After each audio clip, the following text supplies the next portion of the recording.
Donc, ce soir, j'aimerais vous inviter à tourner dans l'Épître de Paul à Tite.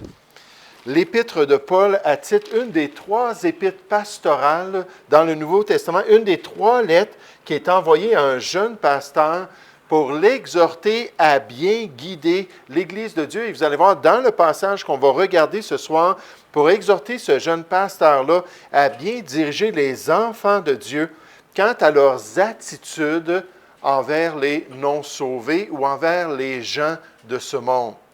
Donc, Tite, au chapitre 3, on voit ces instructions de l'apôtre Paul et par extension, les instructions à l'Église chrétienne à partir du verset 1, et on va lire jusqu'au verset 8.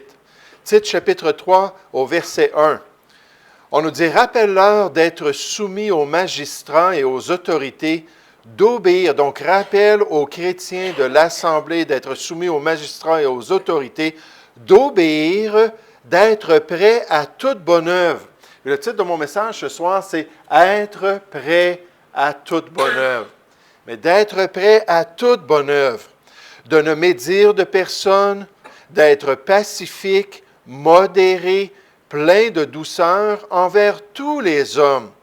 Car nous aussi, nous étions autrefois, avant Jésus-Christ, avant notre salut, nous étions autrefois insensés, comme les gens du monde, désobéissants, égarés, asservis à toute espèce de convoitise et de volupté, vivant dans la méchanceté et dans l'envie, dignes d'être haïs et nous haïssant les uns les autres, mais lorsque la bonté de Dieu, notre Sauveur, et son amour pour les hommes ont été manifestés, il nous a sauvés. Et Paul dit, c'est ça qui a fait toute la différence. C'était le point tournant dans notre existence lors de notre salut. Il nous a sauvés non à cause des œuvres de justice que nous aurions faites. Non, on était égarés, on était insensés, on était désobéissants, on n'était pas justes, mais il nous a sauvés selon sa miséricorde, par le bain de la régénération et le renouvellement du Saint-Esprit. Il l'a répandu sur nous avec abondance par Jésus-Christ notre Sauveur, afin que, justifiés par sa grâce, cette semaine on regarde ça avec les enfants, un don gratuit, quelque chose d'immérité, nous devenions héritiers dans l'espérance de la vie éternelle. Cette parole est certaine. Et je veux que tu affirmes ces choses. Donc, affirme ces choses à l'Église, aux chrétiens, afin que ceux qui ont cru en Dieu s'appliquent à pratiquer de bonnes œuvres. Voilà ce qui est bon et utile aux hommes. Donc, cette idée-là d'être prêt à toute bonne œuvre. Puis je vois 3 aspects ici dans le passage, il y en a certainement plus, mais 3 aspects principaux des bonnes œuvres qu'on peut pratiquer envers les gens du dehors, envers les inconvertis. Juste avant, on va prier et demander la bénédiction du Seigneur. Prions ensemble. Ô Père Céleste, encore une fois, je veux te remercier pour cette semaine. Seigneur, je veux te remercier pour le club de vacances bibliques. Je veux te remercier pour toutes les monitrices, toutes les personnes qui sont impliquées, tous ceux qui viennent donner des heures et des heures, tous ceux qui travaillent fort. Et Seigneur, Père, on veut vraiment te louer pour cela, cette opportunité de pouvoir présenter l'Évangile à ces jeunes, cette opportunité, ce privilège de pouvoir leur expliquer en détail comment eux aussi, ils peuvent plonger dans la grâce de Dieu, plonger dans ce salut merveilleux qui est décrit dans notre passage. Et ce soir, Seigneur, tout cela affecte nos attitudes. Tout ce concept-là du fait que nous étions des pécheurs, que nous avions besoin du pardon, que nous nous sommes tournés vers la solution divine et que tu as transformé notre vie, devrait nous aider dans nos attitudes envers les autres. Les attitudes envers ceux du dehors, envers les inconvertis, envers les personnes non sauvées. Et Père Céleste, je te prie que tu puisses nous encourager dans ces attitudes, que tu puisses nous édifier et nous sanctifier dans tes voies, et surtout, Seigneur, que tu puisses être exalté par cet exposé biblique. Merci pour l'apôtre Paul, merci pour le jeune pasteur Tite, et merci pour ces instructions pour ton Église. On remet ce temps entre tes mains, au nom du Seigneur Jésus. Amen. Mais être prêt à toute bonne œuvre, c'est ce que Paul est en train de dire, c'est ce qu'il est en train d'expliquer à Tite. Et il commence par l'attitude qu'on doit avoir envers les autorités païennes. L'attitude qu'on doit avoir envers les autorités de ce monde. ceux qui ne sont pas chrétiens, ceux qui ne font pas partie de l'Église de Jésus-Christ. L'attitude de la part d'un chrétien qui veut être fidèle. L'attitude de la part d'un croyant obéissant au Seigneur. L'attitude de celui qui est prêt à toute bonne œuvre, même envers ces autorités-là. Il dit au verset 1, « Rappelle-leur aux chrétiens d'être soumis aux magistrats et aux autorités, d'obéir, d'être prêt à toute bonne œuvre, de ne médire de personne, d'être pacifique, modéré, plein de douceur envers tous les hommes. » Presque à chaque jour, je vais voir le courrier pour voir si on a reçu une lettre de la municipalité de Wickham, nous disant si on peut garder nos abris d'auto ou s'il faut construire une nouvelle remise. Et à chaque fois, je dis, Seigneur, que ta volonté soit faite. Tu vas parler par cette autorité-là. Leur autorité ne s'élève pas contre un de tes commandements. Leur autorité ne s'élève pas contre ton plan dans ta souveraineté. Alors, Seigneur, aide-moi à me soumettre, aide-moi à avoir une bonne attitude. Puis jusqu'à présent, j'ai vraiment eu des très bons contacts avec eux. Puis je ne voudrais pas ruiner ça à cause que je ne suis pas content, à cause que je ne suis pas d'accord, à cause que c'est des règlements qui ne font aucun sens. Non, il faut garder une bonne attitude si on veut être prêt à glorifier le Seigneur en toutes choses. Regardez, il y a quelques passages des Écritures. On va juste aller en voir un ce soir. Romains chapitre 13. C'est le passage principal dans le Nouveau Testament qui adresse la question des autorités séculières, des autorités païennes de ce monde. Romains chapitre 13, à partir du verset 1. En parlant à l'Église, en parlant aux croyants, en parlant à ceux qui ont l'Esprit de Dieu, on dit que toute personne soit soumise aux autorités supérieures, car il n'y a point d'autorité qui ne vienne de Dieu. Rappelez-vous, c'était Néron qui était l'empereur romain à cette époque-là. Puis dans cette ville-là impériale, l'Église de Rome était toujours menacée par l'empereur qui était leur voisin, qui pouvait décider de les décapiter, qui pouvait décider de les détruire. Mais là, Paul dit que toute personne soit soumise aux autorités supérieures, car il n'y a point d'autorité qui ne vienne de Dieu, et les autorités qui existent à cause du plan souverain de Dieu ont été instituées de Dieu. C'est pourquoi celui qui s'oppose à l'autorité humaine résiste à l'ordre que Dieu a établi, c'est l'autorité de Dieu. Et ceux qui résistent attireront une condamnation sur eux-mêmes. Ce n'est pas pour une bonne action, c'est pour une mauvaise que les magistrats sont à redouter. Veux-tu ne pas craindre l'autorité? Fais le bien et tu auras son approbation. Le magistrat est serviteur de Dieu. Hein, c'est rare qu'on pense à cela comme ça. On voit une voiture de police ou on entend parler de la mairesse ou une autre autorité, peut-être provinciale ou fédérale. C'est rare qu'on se dise, ah, ça c'est un serviteur de Dieu. Ça, c'est quelqu'un qui accomplit le plan de Dieu. C'est quelqu'un qui va rendre compte un jour à Dieu pour l'autorité que Dieu lui aura donnée. Bon, on nous dit, le magistrat est serviteur de Dieu pour ton bien. Mais si tu fais le mal, crains, car ce n'est pas en vain qu'il porte l'épée, étant serviteur de Dieu pour exercer la vengeance et punir celui qui fait le mal. Verset 5. Il est donc nécessaire d'être soumis, non seulement par crainte de la punition, mais encore par motif de conscience. Je veux avoir une bonne conscience. Alors les autorités, ils sont des serviteurs de mon Dieu. Je garde cette perspective-là, prêt à être soumis aux païens, prêt à être soumis aux autorités qu'il y a dans ce monde. Ça, c'est le premier aspect de cette responsabilité que Paul présente. Maintenant, Paul spécifie pour Tite et pour l'Église aussi qu'il y a une attitude qu'on doit développer envers tous les hommes. Une attitude qu'on doit développer envers tous les hommes. Un effort de bien traiter tout le monde, de partager la grâce de Dieu qu'on a reçue avec tous, d'être miséricordieux comme Dieu est miséricordieux et que cette miséricorde-là puisse s'étendre à tous. Et c'est ce que le Seigneur nous demande ici dans notre passage. Revenez avec moi dans Tite chapitre 3. Alors qu'on donne ces instructions concernant les autorités de ce monde, On se tourne envers tous les non-sauvés, tous les païens et tous les hommes. On nous dit, voici ce que Dieu attend de vous. Si vous êtes prêts à toute bonne œuvre, voici ce qu'il désire dans votre vie. Verset 1.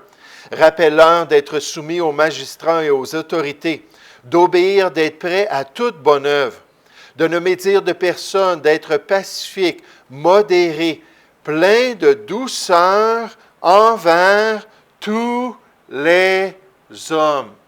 Plein de douceur envers tous. Plein de douceur envers toutes les personnes qu'on peut rencontrer dans notre vie.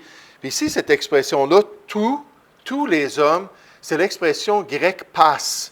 Puis pas ou pantas, puis ensuite, il y a différentes formes. C'est le même mot qu'on retrouve dans Jean 3,16. Quand on nous dit « Car Dieu a tant aimé le monde, afin que passe croient en lui, afin que tous puissent croire en lui, ne pas périr et avoir la vie éternelle. » C'est le mot standard qui inclut toute l'humanité. Puis là, on nous dit qu'on devrait être plein de douceur envers tous les hommes. Avoir assez de maîtrise de soi, avoir assez de caractère, avoir assez de force dans la grâce de Dieu pour bien traiter tous les hommes. Ça inclut des gens qu'on n'apprécie pas, ça inclut des gens qui ont une conduite, comme Paul vient de le dire, qui étaient désobéissants. Regardez juste le verset 3, il dit « Car nous aussi, nous étions comme eux autrefois, insensés, désobéissants, égarés. » Et que je trouve que les gens de notre société, de notre génération, sont égarés. Ils ont complètement perdu la boussole du plan de Dieu pour leur vie. Ils sont complètement loin du plan de Dieu. Mais il dit, c'était ça, nous aussi, égarés, asservis, les dépendances, asservis à toute espèce de convoitise et de volupté, les plaisirs charnels. Ils se sont donnés à toutes ces choses-là, puis là, ils sont esclaves de toutes ces choses-là, vivant dans la méchanceté et dans l'envie, dignes d'être haïs. Si on regarderait juste la justice et la réciprocité qu'ils méritent, ils sont dignes d'être haïs. Puis on nous dit, nous aussi, nous haïssons les uns les autres, mais pour vous, en tant que chrétiens, vous devez être remplis de douceur envers tous les hommes. Puis Dieu dit, il n'y a pas de catégorie, il n'y a pas de limite. Je veux que ma grâce se manifeste à travers vous et s'étende envers tous. Là, ça ne veut pas dire qu'il n'y a pas un endroit pour de la séparation, il n'y a pas un endroit pour la discipline biblique, il n'y a pas un endroit pour d'autres principes des Écritures, mais même dans nos attitudes. J'espère que si vous rencontrez Jessica, ma fille, que vous ne la regarderez pas là, comme, avec un mauvais regard, et ainsi de suite. Comme moi, d'autres personnes qui ont quitté l'Assemblée, si je les rencontre, par la grâce de Dieu, je vais essayer d'être respectueux, je vais essayer d'être gentil, je vais essayer de traiter les gens avec cette bonté-là. Dieu nous donne cette responsabilité-là. Regardez dans Galates chapitre 6. Galates chapitre 6. Donc, prêt à être bon envers tous. Prêt à être bon envers tous les êtres humains, même ceux qu'on pourrait même considérer nos ennemis. Dieu dit non, priez pour eux, soyez bons envers eux, soyez miséricordieux. Mais dans Galates chapitre 6, on nous dit au verset 7, « Ne vous y trompez pas, on ne se moque pas de Dieu. Ce qu'un homme aura semé, il le moissonnera aussi. » Vous connaissez bien ce principe-là, cette loi-là de la semence. Celui qui sème pour sa chair moissonnera de la chair la corruption. C'est laid ce qu'on moissonne lorsqu'on se donne au péché. Mais celui qui sème pour l'esprit moissonnera de l'esprit la vie éternelle. Ne nous lassons pas de faire le bien, car nous moissonnerons au temps convenable si nous ne nous relâchons pas. Et c'est ça le défi, n'est-ce pas? De ne pas nous lancer. Être prêt à être bon envers tous les hommes et continuer à le faire. Même quand il n'y a pas de réciprocité, même quand les gens se moquent de nous, même quand ils nous donnent du mal pour le bien qu'on leur donne. Dieu dit, ne nous lançons pas, continuons à être bons, continuons à faire le bien. Puis on nous dit, ainsi donc, pendant que nous en avons l'occasion, pratiquons le bien envers tous, encore passe ici dans le grec, envers tous, envers quiconque, et surtout envers les frères en la foi. aux l'attitude envers les autorités païennes, prête à être soumis aux païens. L'attitude envers tous les hommes, prête à être bon envers tous. Puis dernièrement, Paul rappelle aux croyants, l'attitude produit à cause de notre salut. L'attitude produit à cause de la grâce qu'on a expérimentée en Jésus-Christ. Et ça fait toute la différence. Revenez avec moi dans Tite chapitre 3. Des fois, je parle avec des gens, puis je vois qu'ils ont de la difficulté à pardonner, puis je comprends très bien cela. Il y a des choses, il y a des injustices, il y a des situations qu'on a vécues, il y a des personnes, puis c'est plus difficile. Ça prend vraiment de la volonté, puis ça prend vraiment l'Esprit de Dieu pour nous donner la victoire. Mais des fois, en parlant avec ces gens-là, je me demande vraiment si les gens ont goûté au pardon de Dieu. S'ils ont expérimenté cette paix-là que Dieu leur a donnée, malgré tout ce qu'ils avaient fait contre lui, malgré toute la charge qui s'élevait, puis la dette de péché qu'ils avaient, puis à la lumière de ça, soit qu'ils ont oublié le pardon de leurs anciens péchés, ou ils n'ont jamais expérimenté le pardon. Puis là, ils ne sont pas capables de le donner à autrui. Mais quelle différence lorsqu'on se concentre sur le salut de Dieu, puis on goûte à cette paix-là pour se rappeler que Dieu veut qu'on soit bon envers les gens parce qu'il a été bon envers nous, à la lumière de sa patience, à la lumière de sa miséricorde, à notre tour. On peut être zélé dans le bien qu'on fait envers autrui. Regardez Tite, chapitre 3, toujours au verset 3. On nous dit, car nous aussi, nous étions autrefois insensés, désobéissants, égarés. C'était comme ça dans notre vie, asservis à toute espèce de convoitise et de volupté. On avait toutes sortes de passions, on avait toutes sortes de désirs, toutes sortes d'esclavage, vivant dans la méchanceté et dans l'envie, dignes d'être haïs et nous haïssant les uns les autres. Mais lorsque la bonté de Dieu, notre Sauveur, et son amour pour les hommes ont été manifestés, il nous a sauvés, il nous a délivrés de la colère. Il nous a délivrés de son courroux, de sa condamnation. Il nous a sauvés, non à cause des œuvres de justice que nous aurions faites, mais selon sa miséricorde, par le bain de la régénération et le renouvellement du Saint-Esprit. Il l'a répandu sur nous avec abondance par Jésus-Christ notre Sauveur, afin que, justifiés par sa grâce, nous devenions héritiers dans l'espérance de la vie éternelle. Regardez le raisonnement. On a des autorités qui s'élèvent au-dessus de nous. On doit être prêt à se soumettre à ces autorités-là. On a les gens qu'on côtoie dans ce monde. On doit être prêt à être doux et bon envers tous ces gens-là. Puis là, on se tourne vers le fait que nous, on a bénéficié de cette grâce-là en Jésus-Christ. Et c'est la base sur laquelle on va comprendre au verset 8 qu'on devrait se donner de tout notre cœur à cette responsabilité-là, parce qu'au verset 8, on nous dit cette parole est certaine. Et je veux que tu affirmes ces choses, afin que ceux qui ont cru en Dieu s'appliquent à pratiquer de bonnes œuvres. Des œuvres qui vont être bonnes envers autrui, qui vont être bonnes pour les relations, qui vont être une bénédiction. Voilà ce qui est bon et utile aux hommes. De saisir cette grâce-là, de se rappeler de la miséricorde de Dieu, de pouvoir agir envers autrui comme Dieu a agi envers nous. Puis regardez, c'est tout le raisonnement du chapitre 2, la fin du chapitre. On nous dit au verset 11 dans Tite, chapitre 2, « Car la grâce de Dieu, source de salut pour tous les hommes. » Donc, il dit, vous êtes des instruments pour atteindre ces hommes-là. C'est pour tous les hommes, a été manifestée. Elle nous enseigne cette grâce-là, donc ce salut qu'on a expérimenté nous donne des leçons spirituelles.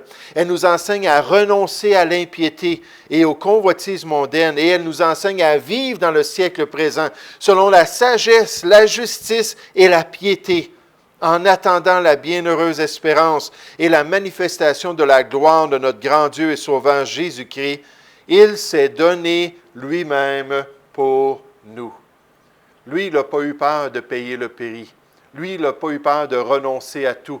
Lui, il n'a pas eu peur de se sacrifier. Il s'est donné lui-même pour nous, afin de nous racheter de toute iniquité. Quel pardon, quelle grâce, quelle miséricorde, afin de nous racheter de toute iniquité et de se faire un peuple qui lui appartienne, purifié par lui dans notre sanctification, notre marche dans la lumière et zélé pour les bonnes œuvres. À cause de quoi? À cause de Jésus-Christ. Parce que lui, il a tout donné et nous appelle à nous donner à notre tour. Puis il dit, dis ces choses en tant que pasteur, exhorte, encourage et reprends ceux qui sont paresseux, reprends ceux qui se sont lassés, reprends ceux qui ne servent pas, reprends ceux qui n'ont pas à cœur les autres, avec une pleine autorité, que personne ne te méprise. Être prêt à toute bonne œuvre, ça inclut une soumission envers les autorités. Ça inclut une bonté pratique envers tous les hommes. On met toute la race humaine dans ce critère-là de bonté. Puis nécessairement, en tant que chrétien, ça inclut le fait qu'on se rappelle de la grâce de Dieu dans notre propre vie et de ce pardon-là qu'il nous a donné et qui ensuite peut être partagé avec les autres. Puis cette grâce-là, puis cet amour, cette miséricorde qu'on peut mettre en pratique dans nos relations avec autrui. Nous allons prier ensemble. Père Céleste, merci Seigneur pour ce temps que nous avons pris ce soir. Merci encore une fois pour ces épîtres pastorales et pour ta parole. Et merci pour cet encouragement à vraiment saisir les occasions pour faire ce qui est bien. Père, tu es tellement patient. Tu es tellement bon. Et Père, tu veux nous transformer pour qu'on te reflète de plus en plus, qu'on te glorifie ici-bas sur cette terre. Et Seigneur, qu'on soit prêt à manifester cette bonté-là envers tous les hommes. Change-nous et transforme-nous, nous te prions, au nom du Seigneur Jésus. Amen.